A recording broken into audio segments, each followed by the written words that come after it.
Juste mettre Waze. Petit support Quadlock. D'ailleurs, n'hésitez pas les amis.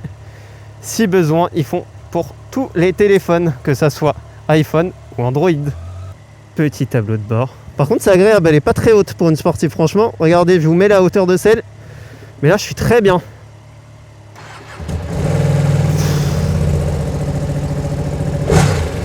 Oh!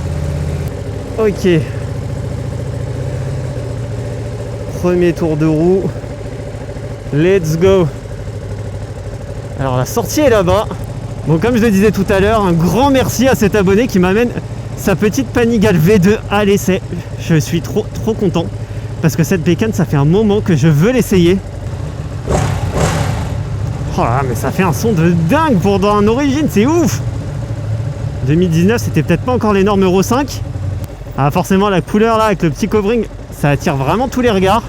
Donc comme il nous disait tout à l'heure, c'est le dernier gros V2 de chez Ducati qui fait 155 chevaux. Ça a été remplacé par la nouvelle V2 qui fait maintenant 120 chevaux. Je vais vous mettre quelques informations complémentaires en bas de l'écran.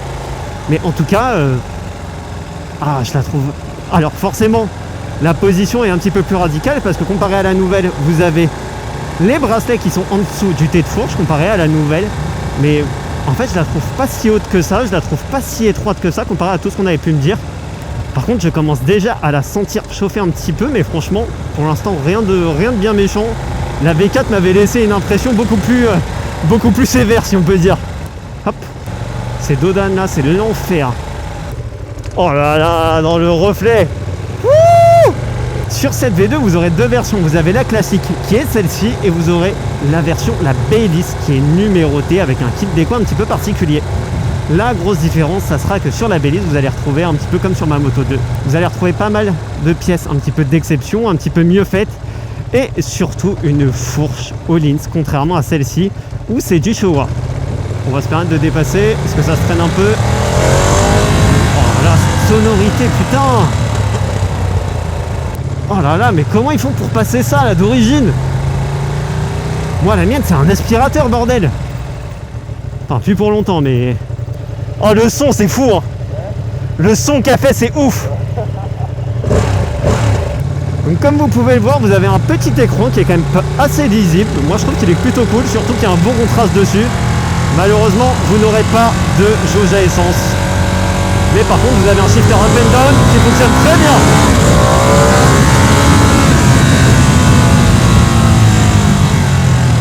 Oh, et le freinage aussi fonctionne très bien.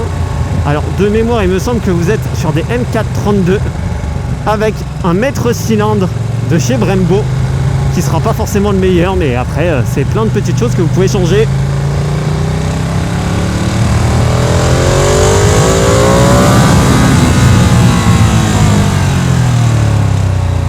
En termes de confort sur cette moto, écoutez, vous n'allez pas avoir grand chose parce que comme je vous disais, la Panigale c'est une sportive, donc forcément avec les carénages sur le côté ça va chauffer un petit peu plus. Vous n'avez pas de jauge à essence, vous n'avez pas de régulateur de vitesse, vous n'avez pas de poignée chauffante, vous n'avez pas de connectivité avec votre téléphone, vous n'avez rien du tout. Par contre, ce que vous avez sûrement la plus belle moto du monde entre les jambes, tout le monde qui vous regarde parce que vous faites un bruit magnifique et votre moto a une gueule d'enfer et surtout vous avez une usine à sensation. J'attends juste que le camion se décale pour qu'on puisse vous montrer ça. Ça va bien. Ah. Tu veux que je te l'achète? Ouais. C'est ça. Tu veux me la vendre?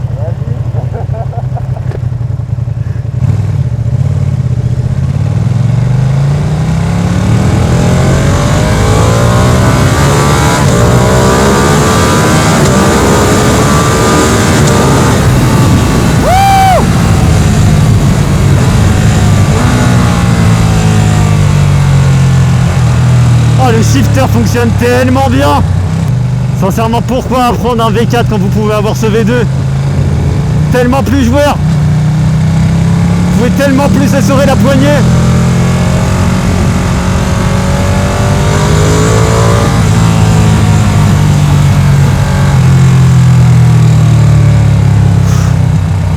Oh là là. Autant j'adore la souplesse de ma Street, autant celle-ci, oh waouh. La sonorité qui vous éclate les oreilles, ça s'emballe, vous sentez le moteur vivre entre vos jambes, c'est incroyable. Les motos italiennes, c'est vraiment quelque chose, hein.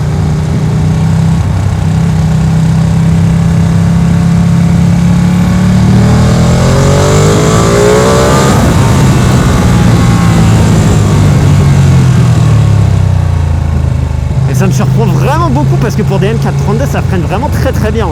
Pourtant, c'était exactement le même freinage sur la Aprilia, la Tuono V4 Factory que j'avais essayé il y a déjà quelques temps. Et j'avais trouvé que ça freinait plutôt moyen. Après, ça doit être aussi une histoire d'inertie et de poids. D'ailleurs, je vous mets tout de suite le poids de cette moto, qui me semble être un vrai petit vélo. La mise sur langue, il n'y a vraiment rien qui va venir vous effrayer. La moto est montée sur des Pirelli, des Rosso Corso 3. Sur des Rosso 3, il me semble.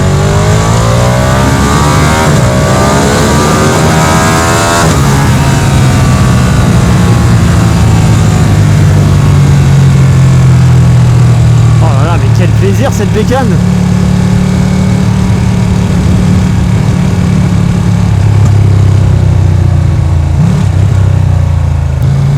Alors si vous cherchez une moto pratique pour tous les jours, c'est peut-être pas ça qu'il vous faut, mais si vous voulez une moto qui vit, pour kiffer, ça va être trop bien!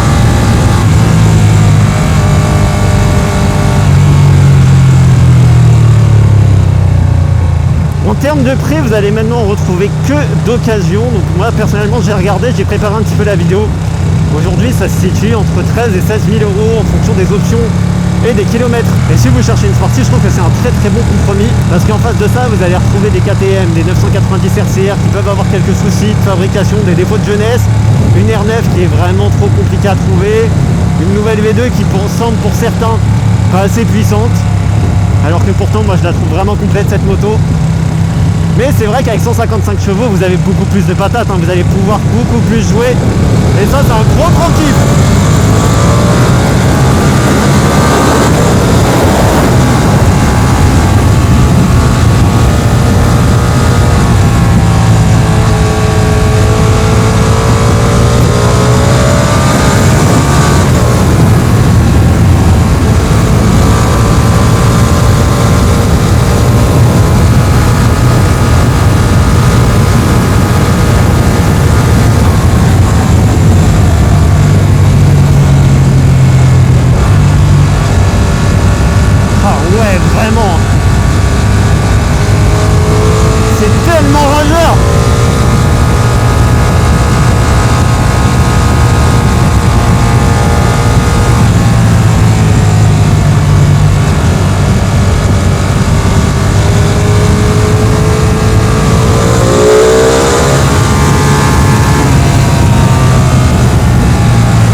C'est qu'avec une sonorité comme ça, les gens vous entendent et se décalent.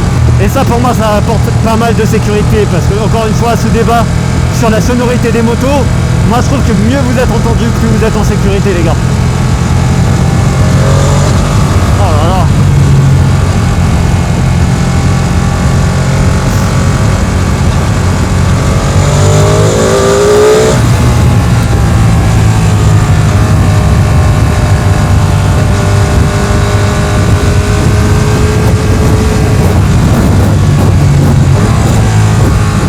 Le shifter et la boîte de vitesse, ils sont d'une précision et d'une souplesse, c'est vraiment agréable.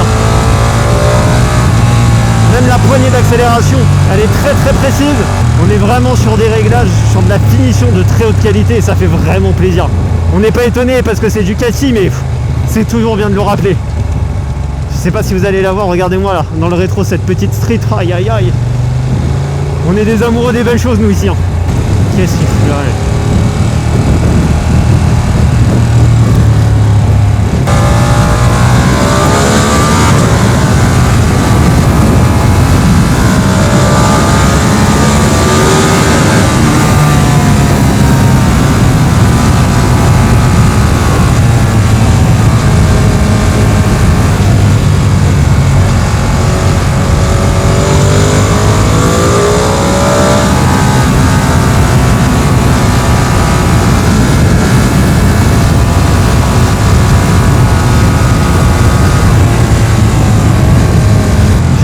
Si les suspensions ont été réglées, mais en tout cas je trouve qu'elle est Elle est vraiment bien arrivée au sol, elle bouge pas du tout, j'ai l'impression qu'elle est réglée pour moi.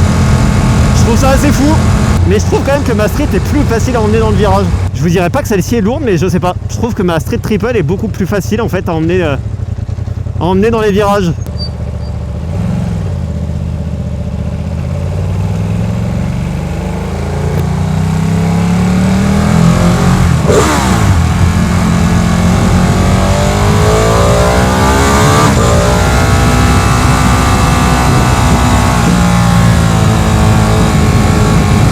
À avoir déjà la cuisse qui tire un petit peu, j'ai plus l'habitude d'avoir les pieds autant remontés.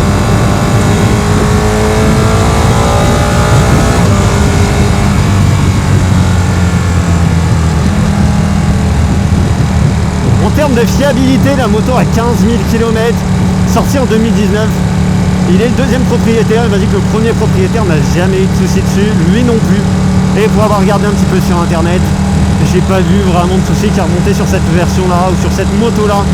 Ducati c'est quand même devenu une marque qui est vraiment très fiable, on va pas se le mentir, depuis le rachat par Volkswagen c'est devenu vraiment l'une des marques les plus fiables hein, je pense. Quand on voit qu'ils proposent des jeux aux soupapes sur certains modèles à 40 000 km, ça vous laisse présager de la fiabilité.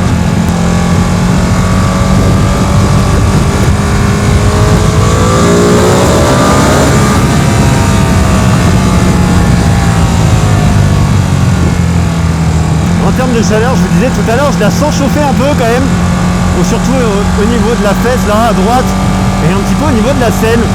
Mais honnêtement, moi qui ai été habitué à avoir des 1000, un R1, un S1000 RR, je trouve pas que ça soit celle qui chauffe le plus quoi. Honnêtement, là, je trouve que c'est vraiment raisonnable, surtout d'autant plus maintenant les motos chauffent toutes en norme Euro 5+. Là, sincèrement, je trouve que j'ai l'impression d'être sur une moto classique. Et en plus, il a le projet de changer la ligne, donc des kata avec une petite ligne racing, théoriquement la moto chauffera encore moins, donc moi je trouve qu'elle est plutôt vivable cette V2.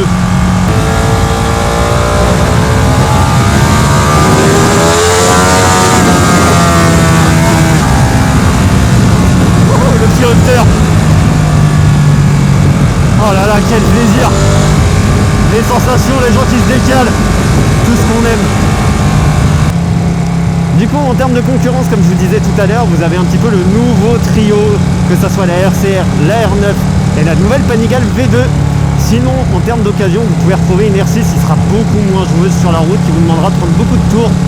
Sinon, vous avez la Daytona, la 675, pareil, qui est un petit peu plus vieille, qui vous proposera aussi pas forcément beaucoup plus d'options, mais vous pourrez avoir un joli contour à aiguille qui, vraiment, moi, j'aime beaucoup. Un son 3 cylindres aussi, tellement incroyable. Et forcément plus d'élasticité, plus de souplesse que ce gros V2 de 155 chevaux parce que la Daytona forcément vous proposera moins de puissance. Aujourd'hui je trouve que c'est un très bon compromis. Cette V2, si vous cherchez une sportive mid-size, vous avez un gros coffre, vraiment en termes de couple, c'est fabuleux. En termes de sonorité pour une ligne d'origine, c'est un très bon compromis. Pareil en termes de prix, je trouve que le prix est vraiment raisonnable. Là où par contre ça va faire mal forcément si vous voulez une sportive, ça va être au niveau de l'assurance qui va vous coûter très cher. J'ai fait une petite simulation où moi je suis assuré. Je vous donne le prix juste en dessous, en bas à l'écran. À titre de comparaison, pour ma Street Triple Moto 2, je paye une 60aine d'euros. Oh là là, j'adore. Vous l'entendez grogner en fait. Vraiment j'adore. Et puis surtout sur cette génération vous avez ce cul là qui remonte bien en pic. Le feu arrière je le trouve mais tellement magnifique. Par contre c'est vrai que sur la nouvelle, la double sortie juste en dessous de la selle, mama que c'est beau, surtout avec la ligne Terminioni qui a l'air de faire un son de malade et surtout en noir comme ça avec les petites protections en carbone autour. Oh le shifter est magique.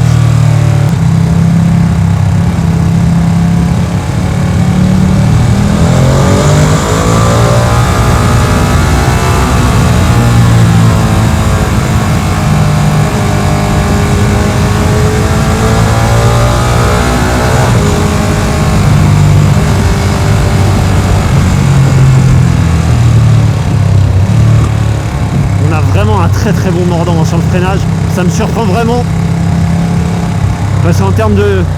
que le mètre cylindre c'est pas un MCS ni rien, je vois pas d'autres informations dessus. Et pour du M432 ça freine vraiment fort. Vous savez que moi j'aime vraiment les freinages très forts, j'aime pas forcément le progressif, moi j'aime quand vraiment ça attaque tout de suite. Et là sincèrement j'aime beaucoup.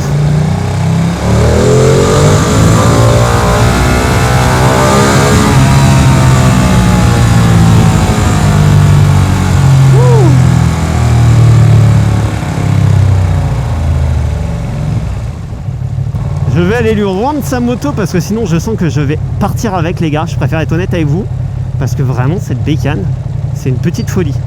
Oh là là, mais regardez-la moi comment elle est belle quand même hein. Avec le petit street vraiment juste derrière. Moi alors t'en as pensé quoi du street? Super qualitatif. C'est vrai, t'as aimé? Ouais, franchement. C'est différent?